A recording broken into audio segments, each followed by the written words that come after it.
pandangan Alkitab mengenai perkataan sia-sia itu kayak bagaimana sih? Ada beberapa hal yang saya catat dan boleh kita buka di dalam 1 Petrus pasal 3 ayat yang ke-10. 1 Petrus pasal yang ketiga ayat yang ke-10. Saya bacakan, siapa yang mau mencintai hidup dan mau melihat hari-hari baik, ia harus menjaga lidahnya terhadap yang jahat dan bibirnya terhadap ucapan-ucapan yang menipu. Jadi berani saya bilang, hidup dan mati dikuasai oleh lidah kecil. Lidah ini kecil. Pernah dengar, memang lidah tak bertulang. Bayangkan kalau lidah kita punya tulang, susah kita ngomong. Bayangin lidah kita bertulang. Puji Tuhan biar kecil tapi masih ada kemurahan, kita itu bisa lidah ini ngomong enak, bisa mengecap makanan. Tapi pakailah lidah itu supaya dampaknya jangan sampai berbahaya buat hidup dan mati kita nanti.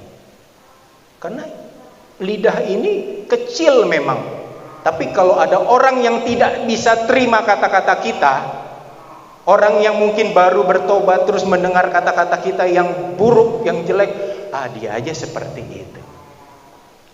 Asalkan Bapak Ibu Saudara bisa mempertanggungjawabkan setiap kata-kata yang keluar dari lidahmu, that's fine, gak masalah. Tapi kalau kita tidak bisa pertanggungjawabkan, lebih baik berpikir dulu baru ngomong, ngucap. Jangan ngucap dulu baru mikir belakangan. Lanjut, yang kedua. Amsal 12 ayat yang ke-18. Ada orang yang lancang mulutnya seperti tikaman pedang. Tetapi lidah orang bijak mendatangkan kesembuhan. Ada kalanya anak-anak kita kecewa, teman kita kecewa, saudara kita kecewa, ya, dan membawa mereka jadi lesbian, jadi gay, ya, terjerumus dengan drugs, narkoba, terjerumus dengan seks bebas, hamil di luar nikah. Tapi waktu orang tua, saudara kita semua bisa menerima mereka, lidah orang bijak mendatangkan kesembuhan. Dia sadar dirinya, iya, saya sudah salah, saya sudah berdosa, saya mau kembali kepada Tuhan, saya mau pulih. Biarpun mungkin dia harus menikmati tuaian dari taburan yang dia jalani, tapi paling tidak dia sembuh. Karena apa? Karena kita yang membantu mereka, menyembuhkan mereka. Amin. Yang ketiga, Mazmur 45 ayat yang kedua. Lidah itu bisa menghibur. Yang ketiga, hatiku meluap dengan kata-kata indah. Aku hendak menyampaikan sajaku kepada raja. Lidahku ialah pena seorang juru tulis yang mahir. Ada kalanya mungkin selek dalam keluarga, ribut, berantem antara suami dan istri. Tapi waktu suami bilang, ya maaf, saya minta maaf ya, saya sudah salah, mau nggak maafin saya, mau nggak ampuni saya, kita kembali lagi dia damai seperti dulu. Istri juga, iya Pak, mungkin yang lalu-lalu saya suka menghinakan, saya suka merendahkan kamu, ampuni saya ya, maafin saya ya, kembali lagi. Lidah itu ialah pena seorang juru tulis yang mahir. Dari lidah ini kita bisa lihat kemenangan-kemenangan yang Tuhan kerjakan. Amin. Anak-anak juga seperti itu. Ya, seperti Maleaki yang pasal terakhir katakan, hati bapak-bapak akan kembali kepada anak-anak, hati anak-anak kembali kepada bapak-bapak. Jangan dibalik. Bukan anak-anak datang kepada bapak, enggak, bapak-bapak dulu datang kepada anak-anak. Maksudnya apa? Gengsi bapak-bapak itu tinggi. Untuk datang minta maaf kepada anak itu punya gengsi yang tinggi. Tapi Alkitab ajarkan, datang kepada mereka supaya Tuhan tidak menghantam dunia.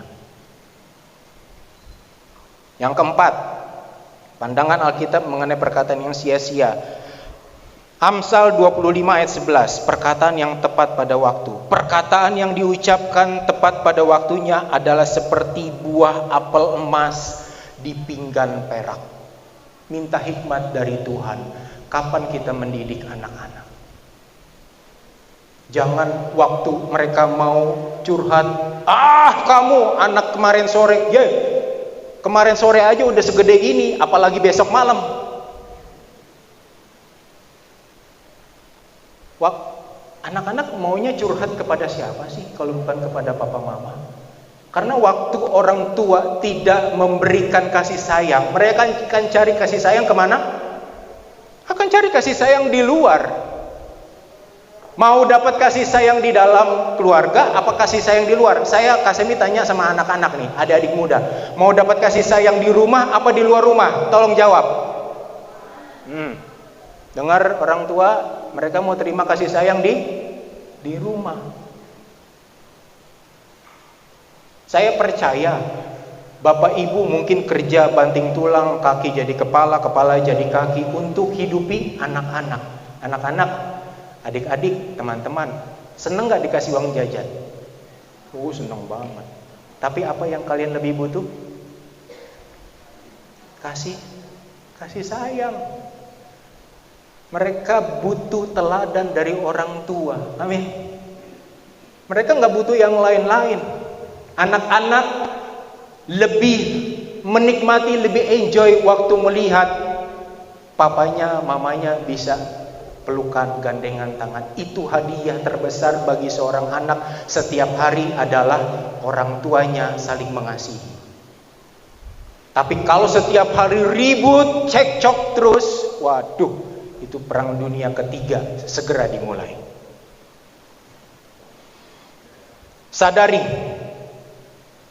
kalau saya inilah Sam yang suka berkata sia-sia. Saya nggak tahu, saya tidak menghakimi, tapi hanya Bapak Ibu Saudara yang merasakan dan tahu. Iya nih, saya yang sering kali mengeluarkan kata-kata sia-sia. Sebelum ke gereja pun saya sudah mengeluarkan kata-kata sia-sia. Dan saya bilang, ya, kata-kata yang keluar harus berani dipertanggungjawabkan. Kalau berani, nggak salah, asalkan itu berani dipertanggungjawabkan.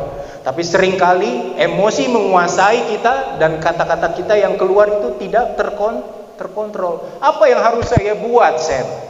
Yang pertama, sadari, bertobat, dan minta ampun kepada Tuhan. Sadari itu. Jangan sampai waktu Tuhan Yesus melalui Roh Kudus nih mau menjamah kita, mau memenuhi kita, Roh Kudus lihat dulu. Ini orang gak sadar-sadar gimana mau dipenuhin sama Roh Kudus. Bukannya bahasa roh, nanti yang keluar sendal lama, sendal baru.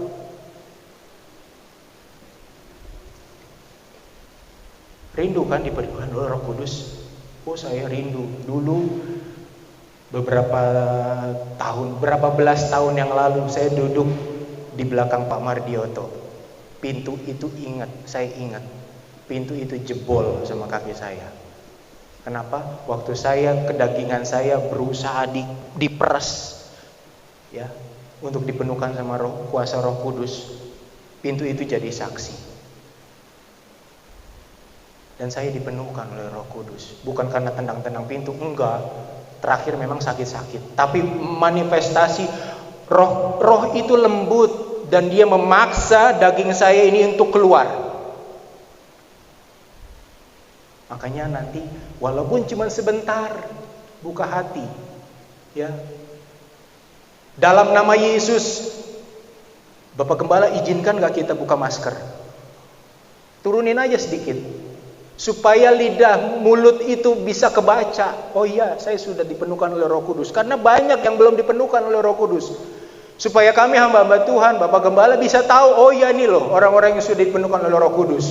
Dan dia harus bersaksi, menyaksikan itu. Ya, saya tanya sama Pak Odi, damai gak waktu dipenuhkan oleh Roh Kudus? Makanya dia sampai botak begitu, saking damainya. Udah gak mikirin kepala. Sorry ya, bercanda. Ya. Damai, indah dipenuhkan oleh kuasa Roh Kudus itu. Luar biasa.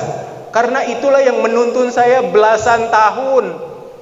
Saya nggak tanya sama istri, ya. Orang kedua yang saya tanya, kalaupun memang saya punya pertanyaan, saya pasti tanya sama istri saya. Udah bukan lagi tanya sama papa mama, enggak. Saya tanya sama istri saya. Tapi pertama yang saya cari adalah istri saya. Roh Kudus. Saya tanya sama Roh Kudus. Saya mau buat ini loh, saya mau buat itu. Dan yang kedua, kendalikan dan isi pikiran kita dengan firman. Ayat yang terakhir. Kita baca sama-sama yuk. Filipi 4 ayat yang ke-8. Sudah dapat? Filipi 4 ayat yang ke-8. Kita baca sama-sama ya.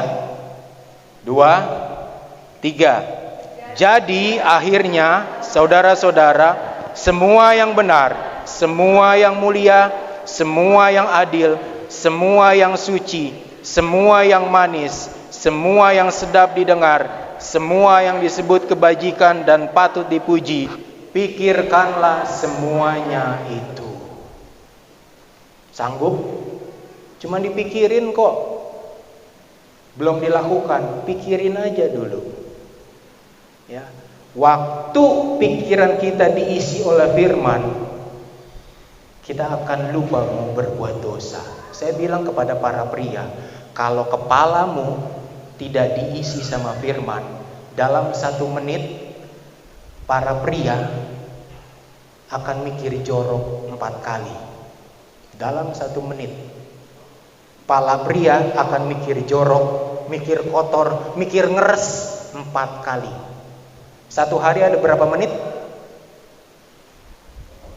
Kaliin aja 4 kali. Pecah nggak kepala, mikir jorok mulu. Ya. Jadi isi kepala kita ini, isi pikiran kita dengan firman Tuhan, supaya yang nampak luar biasa, yang nampak besar itu hanya Yesus saja. Malam hari ini saya tidak akan berkata banyak. Sebelum saya serahkan kepada Bapak Gembala, para pemain musik, teman-teman singers boleh maju sebentar.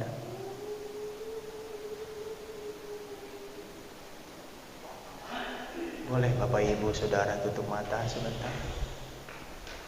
Saya nggak tuntut banyak. Saya pun tutup mata. Saya tidak akan mengadili, menghakimi, berdiri di depan sini, tidak. Tapi saya rindu Bapak Ibu kenal dirimu. Adik-adik kenali dirimu. Saudara-saudara kenali dirimu. Haleluya. Haleluya.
Di sore ini Saya tantang Bapak Ibu, sebelum menerima kuasa Roh Kudus lebih jauh, minta ampun, sadari, bertobat, minta ampun,